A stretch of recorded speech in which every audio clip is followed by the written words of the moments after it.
yesterday. There was sun and there was rain. Beauty in the Monday. Today we're going to make a pumpkin dump cake that Kelly saw on someone else's page. So some of the things that we need today are a mixer, a can opener, some measuring spoons, as well as a 9x13 cake pan. So the first part of the recipe calls for a 15-ounce can of pumpkin pie filling, which in Canada is right around 540 milliliters, a 12-ounce can of evaporated milk, which in Canada ours are 354 milliliters, 3 eggs, half a teaspoon of salt, and 1.5 teaspoons of pumpkin pie spice. The second half of the recipe calls for a cake mix, and in this case we're using a Cinnamon Toast Crunch cake mix. 1 cup of chopped nuts. We're going to use walnuts since that's what we have and it meets the dietary needs of our group. A half a cup of brown sugar, and 1 cup of butter which will be melted. So, let's get started. So, the first thing this calls for is our pumpkin pie filling, the 540 ml can in Canada, or the 15-ounce can in the US.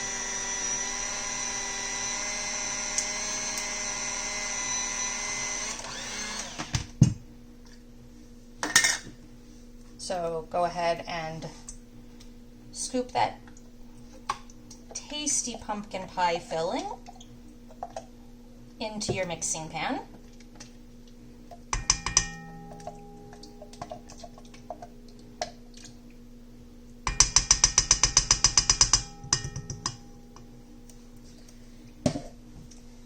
The second thing it calls for is our evaporated milk, the 354 ml can, or 12 ounces, depending on which country you're in.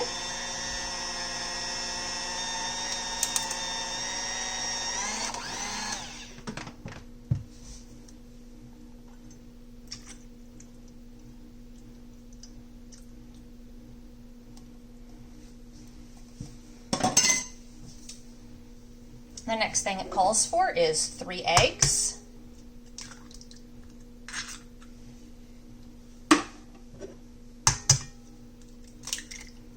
that's 2,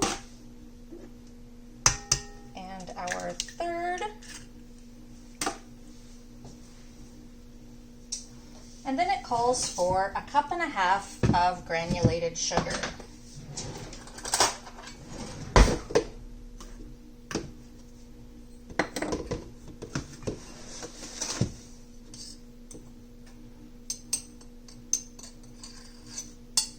There's the 1 cup.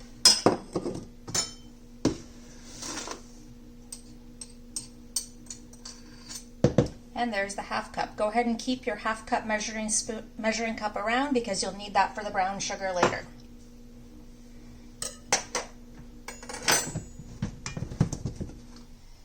And the next things we need are 1/2 teaspoon of salt.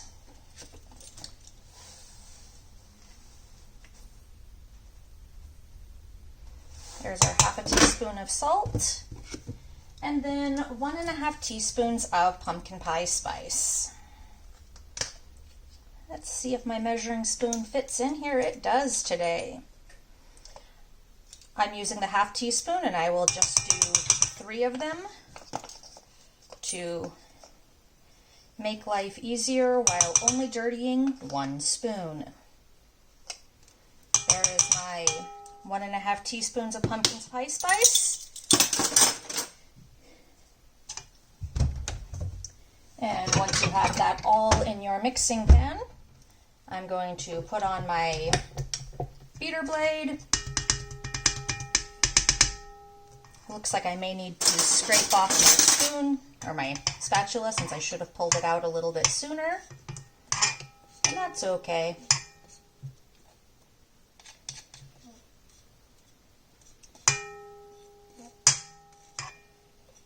And now I'm going to mix that up until it's well combined. Start out on low since there's quite a bit of liquid in there. but you do want to mix it long enough for your eggs to fully blend into the mixture, but you don't want to splash out all of the evaporated milk.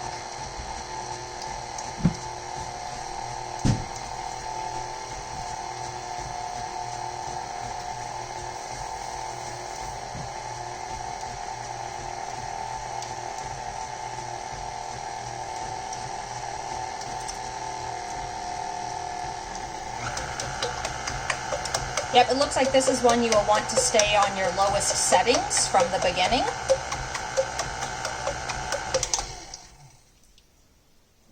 That one is looking pretty much mixed together.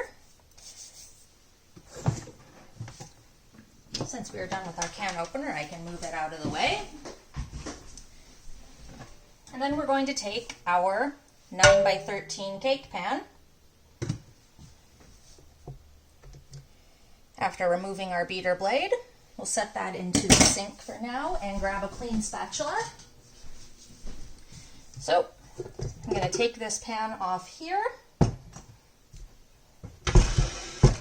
move our pan down into place.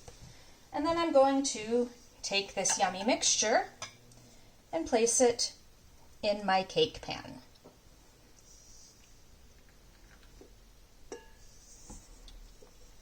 Because I'm right-handed, it's easier for me to clean out my pan this direction.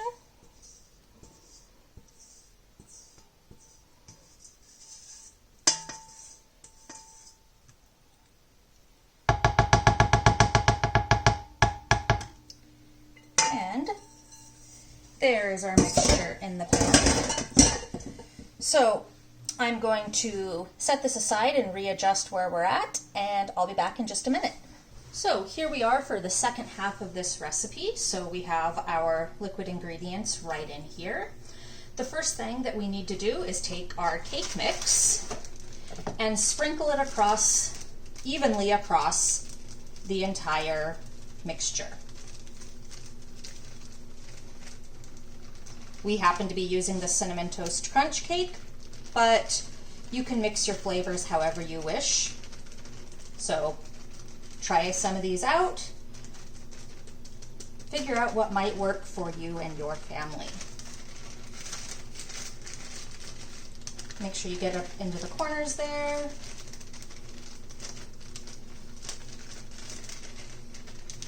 And our edges. So once you have your cake mix sprinkled out across the top of the mixture,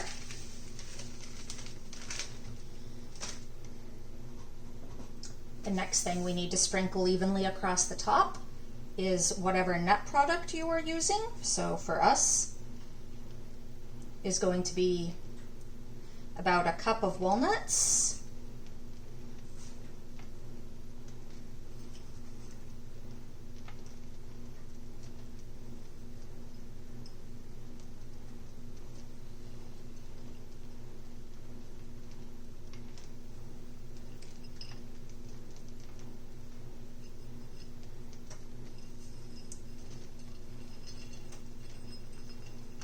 go ahead and spread those nuts out however you wish across your cake.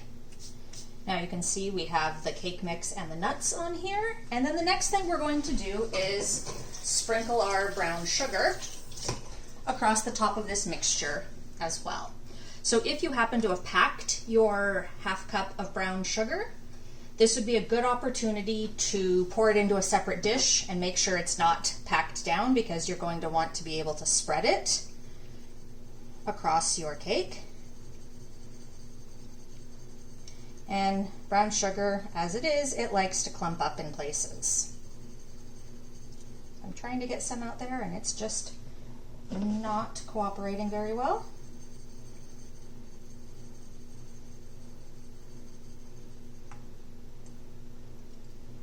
Okay, and the final ingredient that we need here is 1 cup of melted butter. So I went ahead and melted mine in the microwave with a bunch of 10-second spurts until it was as I desired.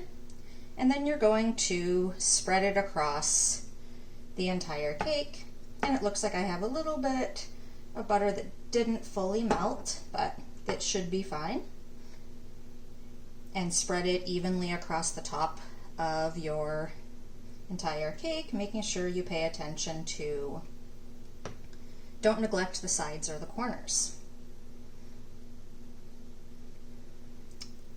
So now that we have all of our ingredients in here, we are going to put this in a 350-degree oven and bake for 50 to 60 minutes.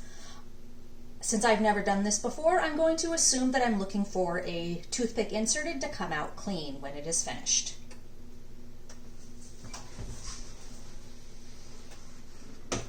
Be careful not to spill. There's a lot of liquid in this pan. So here we can look down here. We've got it nicely in the pan, and we're going to close this up. And I'll bring you back when I pull it out.